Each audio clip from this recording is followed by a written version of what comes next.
करतो की आपण दलित स्वयंसेवक संघटनेच्या संघटनेला संबोधन करावे. धन्यवाद. आज दलित स्वयंसेवक संघाचा 46वा वर्धापन दिन आहे. त्याबद्दल सर्वप्रथम सगळ्यांना मी शुभेच्छा देते आणि एक छोटीशी आठवण फक्त सांगू इच्छिते की माझे वडील तरुण असताना, म्हणजे आता त्यांचं वय काहीतरी 69 वगैरे असेल, जयसिंग अस्वार, तर ते दलित स्वयंसेवक संघाचे त्यावेळेस फारच, म्हणजे अगदी त्यावेळेस DSS मला वाटतं फार छोट्या स्वरूपात असेल आणि आता त्याचं 46 आणि काका म्हणतात तसे तुम्ही 100% 50ला पण असणार, अशा आम्ही सगळेजण शुभेच्छा देतो तुम्हाला. हेल्दी राहा तुम्ही. पार्टीला खरं तर आज सुनील वारे सरांना एक प्रमुख पाहुणे म्हणून या कार्यक्रमाला आमंत्रित केलं होतं DSS मार्फत, परंतु सर आज मुंबईला एका महत्त्वाच्या मीटिंगमध्ये असल्यामुळे ते येऊ शकले नाहीत. तर केंद्रे साहेबांनी मला फारच पाठपुरावा करून आजच्या कार्यक्रमाला खरं बोलवलं, पण मी आय एम व्हेरी हॅपी का मला या कार्यक्रमाचा एक भाग होता आला आणि या सुंदर कार्यक्रमामध्ये सहभागी होता आलं. बार्टीबाबत सगळ्यांना बार्टी माहीत आहे आणि बरेच लोक बार्टीला येत असतात, व्हिजिट करत असतात, बार्टीच्या कार्यक्रमांबद्दल जाणून घेण्याची इच्छा असते आणि बऱ्याच लोकांना फक्त बार्टीच्या चर्चेवरती फक्त आपापली लोक मतं बनवतात. तर गेल्या 2 वर्षांपासून मी बार्टीमध्ये स्वतः कार्यरत आहे आणि मी पाहते की बार्टी ही अशी एक संस्था आहे जी देशभरामध्ये डेडिकेटेडली अनुसूचित जातीसाठी कायम काम करणारी एक स्वायत्त संस्था आहे, जी सामाजिक न्याय विभागाच्या अंतर्गत काम करते. साधारणतः 1978 साली स्थापन झालेल्या ही संस्था सुद्धा अशीच DSS सारखी जुनी संस्था आता होऊ घातलेली आहे आणि अनेक कार्यक्रम या संस्थेमार्फत राबवले जातात. विविध म्हणजे देशातल्या अनेक राज्यातले अनेक लोक येतात आणि ते पाहतात की अशी म्हणजे बार्टीचा हा जो फंड निर्माण केला गेलेला आहे तो अनुसूचित जातीचा जो SC आपण स्पेशल कंपोनंट जो फंड आहे त्याच्या मार्फत एक मल्टीपर्पज व्हेकल सारखी ही संस्था काम करते. म्हणजे योजना राबवणं आहेच, त्याचबरोबर वेगवेगळी प्रशिक्षणं देणं असेल किंवा संशोधनाचे वेगवेगळे प्रकल्प ह्या संस्थेमार्फत राबवले जातात. मला पण खरं तर मी स्वतः एक अनुसूचित जातीचा घटक असून सुद्धा मला स्वतःलाच माहीत नव्हतं की महाराष्ट्रात 59 अनुसूचित जाती आहेत ज्या मला बार्टीत समजल्या आणि त्याच्यातल्या मेजॉरिटी म्हणजे बोटावर मोजण्या इतक्या एक 6-7 जाती जर सोडल्या तर बाकीच्या अत्यंत दुर्मिळ जाती आहेत आणि काही नामशेष सुद्धा झालेल्या आहेत ज्या फक्त कागदावरच आहेत. त्या जातीचा एकही माणूस औषधाला सुद्धा ह्या महाराष्ट्राच्या भूमीत नाही. ते जे काय आहेत ते बाहेरच्या राज्यांमध्ये आहेत.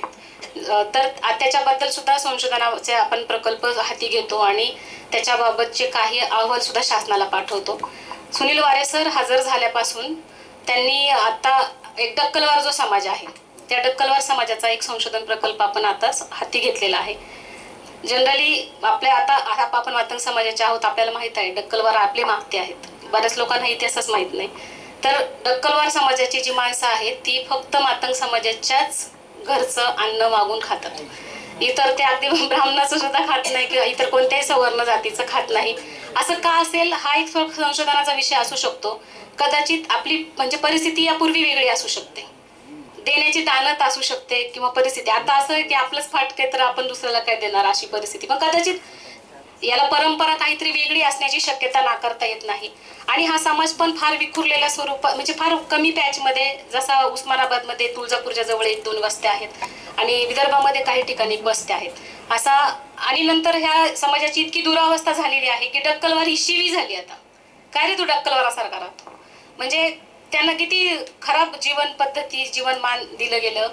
त्याच्यावरती खरं संशोधन होणं गरजेचं आहे आणि सरांनी हा विषय मांडला त्यावेळेस आम्ही तो बोर्ड ऑफ गव्हर्नन्स समोर ठेवून आम्ही त्याला मान्यता पण घेतलेली आहे. अशाच अनुसूचित जातीच्या मातंग समाजाबरोबरच अनेक मिनी मादिगा किंवा इतर काही जाती असेल त्यांचं जीवनमान उंचावण्यासाठीची जी प्रक्रिया आहे ती या संस्थेच्या मार्फत केली जाते. फक्त कसं असतं, जरी मी त्या संस्थेचा एक भाग असेल तर आई सुद्धा काय म्हणतात ना, बाळाला रडल्याशिवाय दूध पाजत नाही. तसंच जो जास्त ओरडतो त्याला जास्त लाभ पोचतो असं काहीतरी शासनामध्ये असतं. पण मला एका गोष्टीचा आनंद सुद्धा आहे की मातंग समाज आता जागरूक होत आहे आणि आपापल्या हक्कासाठी ते लढाई करत आहे किंवा मागणी करत आहे. फक्त माझा एक घटक, समाजाचाच घटक म्हणून एक फक्त माझा एक सजेशन राहील का मागणी अभ्यासपूर्वक असावी, तिला बेस असावा. उगाच काहीतरी उठायचं आणि हा मागतोय म्हणून आपण पण मागायचं आणि काहीही मागायचं, त्याला काही अर्थ नाही. आपण ज्यावेळेस काही एखादा प्रस्ताव घेऊन शासकीय अधिकाऱ्याकडे जातो किंवा मी आता गेली 14 वर्ष प्रशासनात काम करते, जेव्हा माझ्यासमोर एखादा माणूस येतो तो जेव्हा अभ्यासपूर्वक बोलतो, अभ्यासपूर्वक मागतो, त्यावेळेस अधिकाऱ्याला पण विचार करतो की हा याचं मागणं जे काय मागत आहे व्यक्ती हा जेन्युनली मागत आहे किंवा हे आपल्या नियमात बसू शकतं. अशा मुळातच गोष्टी घेऊन जायच्या का जे नियमात बसू शकतात, आणि असं काहीच नाही का जे नियमात बसत नाही. अधिकाऱ्याला पण माहीत असतं कसं बसवायचं, कारण की जेव्हा कुठलेही नियम अटी शर्ती बनतात तर त्या सगळ्या घटकांना समावेश करण्याच्या अनुषंगानेच बनत असतात. इलिगल असं काहीच असत नाही, फक्त ते नियमात बसून करायचं असतं. आणि आहेत समाजात, म्हणजे मी आता गेल्या 14 वर्षात मी ग्रामविकास विभागात काम करते. अनेक लोकांशी संपर्क येतो, पण बार्टीमध्ये फक्त अनुसूचित जातीची संपर्क आल्यामुळे फार जवळून मला काही गोष्टी बघता आल्या. त्यामध्ये असं आहे की आहेत युवक आहेत, काही पदाधिकारी आहेत, खूप प्रयत्न करत आहेत. जसं मगाशी आता काका म्हणाले की वेगवेगळ्या जे काही संघटना आहेत त्यांनी एकी करणं फार गरजेचं आहे. कारण आता आपण पाहतोय, सध्या मीडियात पण पाहतोय की हे डोक्यांना फार महत्व आहे. जितकी तुमची संख्या जास्त दिसेल तितका तुमची मागणी मान्य करण्याकडे कल हा जास्त आहे आणि असणार आहे. त्याच्यामुळे जेवढी आपण एकी दाखवू तेवढा आपलाच फायदा होणार आहे. शेवटी म्हणजे धोरण असतंच असं की म्हणजे जास्त एकी दिसली का तिथं फोडण्यासाठी काही यंत्रणा तयार होतात. तर त्याचा फायदा, आपल्या फायद्याच्या आड येणाऱ्या यंत्रणांचा आपल्याला काही फायदा नाही हे आपल्या फक्त लक्षात असलं पाहिजे. आणि मी म्हटल्याप्रमाणे आपल्या मुलांना जास्तीत जास्त शिक्षणाच्या प्रवाहामध्ये आणणं फार गरजेचं आहे. डॉक्टर बाबासाहेब आंबेडकर किंवा आपण फार नशिबान आहोत खरं तर. मी आता DSSचे काही 1-2 प्रस्ताव जर चालले तर ह्या महामानवांच्या बेसवरती आपण ही संस्था उभारणी केलेली आहे, त्यांच्या विचारांवरती. आणि आपण फार नशिबान आहोत की आपल्याकडे बघण्यासाठी खूप आदर्श आहेत. म्हणजे आपण डॉक्टर बाबासाहेब आंबेडकरांकडे पाहतो की एक सुटाबुटातला एक माणूस, अनुसूचित जातीतलाच, आपल्यासारखाच प्रचंड कष्ट करून स्वतःचे एक अस्तित्व निर्माण केलेला. आता आम्ही बार्टी मार्फत 2 कार्यक्रम राबवले. बाबासाहेबांना एक दलित नेता म्हणून सगळ्यांनी त्यांच्यावर एक शिक्का मारला आणि त्यांना छोटं करण्याचा प्रयत्न केला. आणि होतो पण आहे. विशिष्ट समाज म्हणतो बाबासाहेब आमचेच आहेत. ते अजिबात, म्हणजे खरं तर त्यावेळेला महान माणसाला छोटा करण्याचा तो प्रकार आहे. बाबासाहेबांसारखं उत्तुंग आणि उच्च व्यक्तिमत्व खरंच नाही आणि असणार पण नाही. त्याचं कारण मी सांगते. डॉक्टर बाबासाहेब आंबेडकरांचे 2 कार्यक्रम बार्टीने वारेसाहेबांच्या मार्गदर्शनाखाली किंवा त्यांच्या संकल्पनेतून राबवले. त्याच्यातला एक होता बाबासाहेब ॲज अ ज्युरिस्ट, आणि आता आम्ही परवा दिवशी मुंबई विद्यापीठात बाबासाहेब ॲज अ इकॉनॉमिस्ट असे 2 कार्यक्रम राबवले. त्यावेळेस त्यांच्यावरती जे काही वेगवेगळे तिथे लेक्चर्स झाले किंवा अभ्यासपूर्वक मतं मांडली गेली, त्याच्यातून एक गोष्ट लक्षात येतं की किती उत्तुंग व्यक्तिमत्व होतं आणि या माणसाने आयुष्यभर दुसऱ्याचा विचार करण्याशिवाय काहीच केलं नाही. त्यांनी प्रेरणा घेतली महात्मा फुलेंची. महात्मा फुलेंना प्रोटेक्शन वस्ताद लहूजी साळवींनी दिलं नसतं तर कदाचित तेवढं मोठं स्वतःचं अस्तित्व निर्माण करू शकले नसते. ह्या ज्या साखळ्या आहेत एकमेकांना सहकार्य करणाऱ्या आणि एकमेकांना आपल्याला हे इथपर्यंत आणणाऱ्या, आपल्यावर उपकार करणाऱ्या, खरं तर एवढे सन्मानाने आज आपण फिरतो, आवरतो आणि इतका चांगलं जगण्याचा प्रयत्न करतो. ह्या सगळ्या महामानवांचे आपल्यावर प्रचंड उपकार आहे. हे स्वार्थाच्या कुठंतरी झालरीतून बाजूला काढून आपण समाजासाठी थोडंसं देण्यासाठी एकत्र आलो.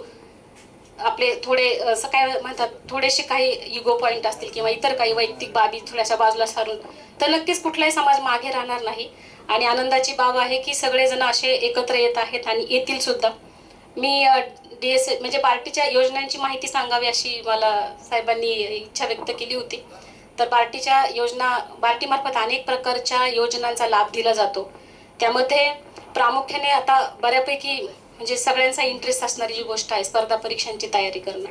कारण की आपल्याला जोपर्यंत आपण पॉलिसी डिसिजनमध्ये येत नाही तोपर्यंत आपलं कल्याण होणार नाही. मला माझे मिस्टर नेहमी एक वाक्य म्हणतात की अमेरिका अशी पॉलिसी का बनवेल का तिचा फायदा भारताला होईल. अमेरिका अशीच पॉलिसी बनवेल ना की ती अमेरिकेला फायदेशीर असेल.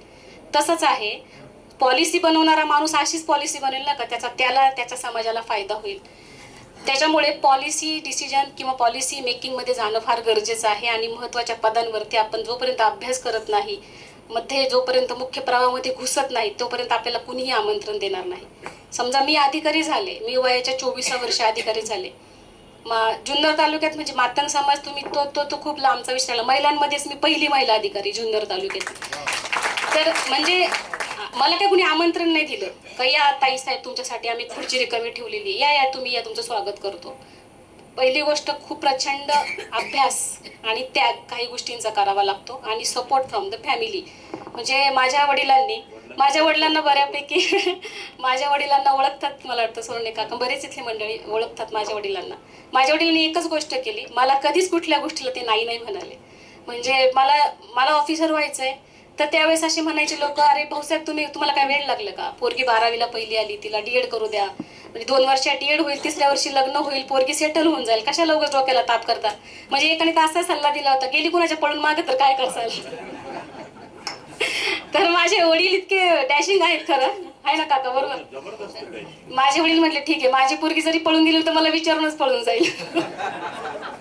आणि आय विल सपोर्ट.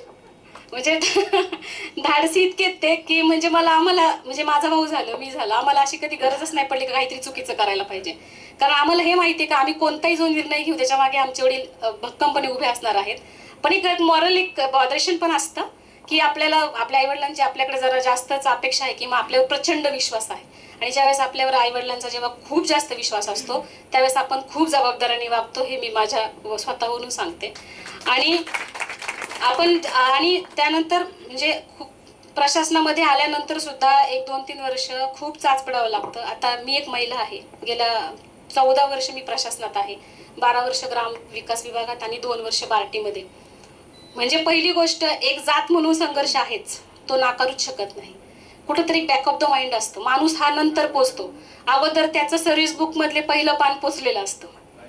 नोकरीमध्ये सर्व्हिस बुकचं पहिलं पान अगोदर पोचलेलं असतं, नाव काय, वय किती आहे, कोणत्या जातीची, हे सगळ्यात म्हणजे अगोदर जातं. नंतर तुमच्या क्वालिटीज जातात, तुम्ही काय दुनियाभरची कामं केलीत नाही केलीत हे जातं. त्याच्यामध्ये दुसरी गोष्ट म्हणजे महिला म्हणून तो आणखी वेगळा संघर्ष.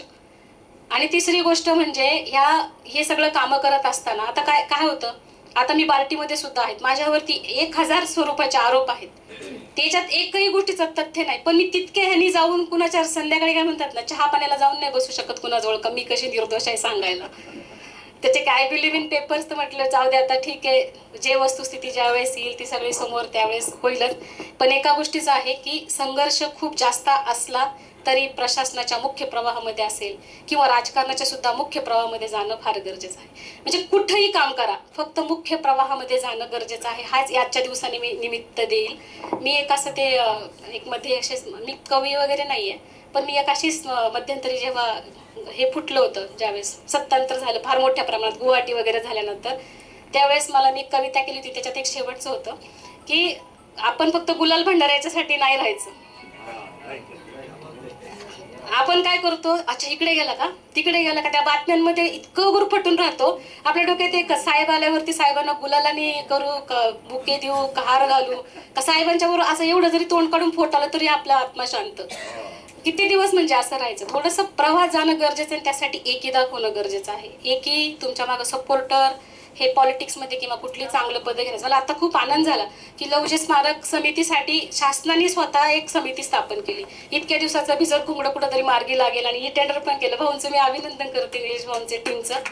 आणि साळवे समिती आपल्या त्या स्मारकाच्या निमित्ताने खूप चांगली एक हक्काची जागा सुद्धा मातंग समाजासाठी तयार होईल तिथं.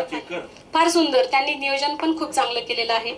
तर त्याच्यासाठी सुद्धा मी व्यासपीठावरून शुभेच्छा देते. वारे सरांच्या माध्यमातून पुन्हा DSS साठी मी खूप शुभेच्छा देते.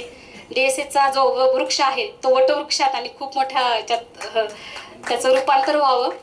आणि आहेच बार्टीमध्ये वारे सर आहेत, मी आहे. काही प्रश्न असतील तर आम्ही तिथे, म्हणजे आम्हाला लोक म्हणतात पण का मॅडम तुम्ही तिथे आहात तर आम्हाला हक्कानी चहा तरी विचारणारं कोणीतरी आहे.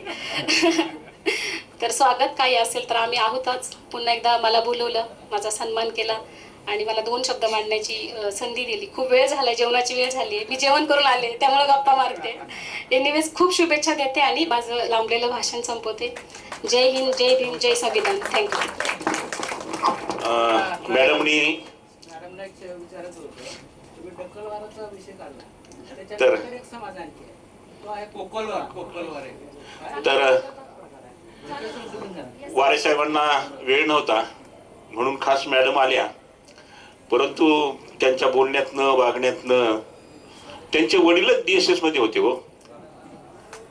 त्यांचे वडील जयसिंग अस्वार असा धडपडा जबरदस्त कार्यकर्ता. तो जिथं जाईल तिथं अगदी त्याला आवाज उठवणारा कार्यकर्ता, दबणारा कुठं नाहीये. आणि अशा माणसाची मुलगी आहे म्हटल्यावर काय, टाळ्याच्या गजरात तिचं अभिनंदन करूया. आणि वैशिष्ट्य दुसरं असं, त्यांनी ज्या घरात प्रवेश केलाय ना, वडिलांच्या घरातनं सोडून इकडं, तर त्यांच्या नाही परिवर्तनाची नांदी आहे, पण त्यांचे मालकाचे वडील माझ्याबरोबर काम करत होते बँक ऑफ इंडियामध्ये. सासरे यांचे सासरे होते. आणि प्रगल्भ आता बोलण्यामध्ये सुद्धा झटका जबरदस्त आहे, मानावं लागेल तुम्हाला. आणि बोलण्याची स्टाईल वगैरे, विचार करण्याची नाही अहो ती योग्यच आहे, असायलाच पाहिजे. आम्ही काही नुसते पंक्तीलाच खरकाट खायला बसणार आहे का? नाही जमणार. आम्ही तिथं वाढपी होणार किंवा आम्ही स्वतः चांगल्यापैकी खाणार. ही जी काही भाषा तुमची विद्रोही भाषा आहे तिथं मानावं लागेल. असो, तमाम महाराष्ट्रातल्या कष्टकरी जनतेच्या वतीने, मातंग समाजाच्या वतीने मॅडमचं या ठिकाणी मी स्वागत करतो. आणि ते आपल्याबरोबर जेवणार आहे. जरी जेवण करून आलेले असल्या तरी जसं आपल्याला असायचं ना पूर्वी, जेवण केलं असलं तरी आपलं काय जरा मटण केलं बघता का लगेच बसायचो आपण, तसं ती पण पद्धत आहे. आणि ते आपले आहेत म्हणजे त्या पद्धतीने. असो, आपण सर्वजण आता जेवायला जाणार आहोत आणि सेकंड टर्म लगेच अर्ध्या तासामध्ये येणार आपण पुन्हा इथं जमायचंय. कारण आपली बाहेरची लोक आलेली आहेत, ते सुद्धा लवकरात लवकर कार्यक्रम आटपायला पाहिजे. विनंती आहे, सर्वांनी जेवल्याशिवाय जायचं नाहीये. म्हणजे जायचं तर नाहीये, पुन्हा इथं येऊन बसायचंय. तर या ठिकाणी अध्यक्षाच्या वतीने मी विनंती करतो की सर्वांनी या. आणि मॅडम सुद्धा आपल्याबरोबर जेवणार आहे. टाळ्याच्या गजरात पुन्हा त्यांचं अभिनंदन करूया आणि पहिलं सत्र संपलेलं आहे असं डिक्लेअर करूया. Okay, thank you.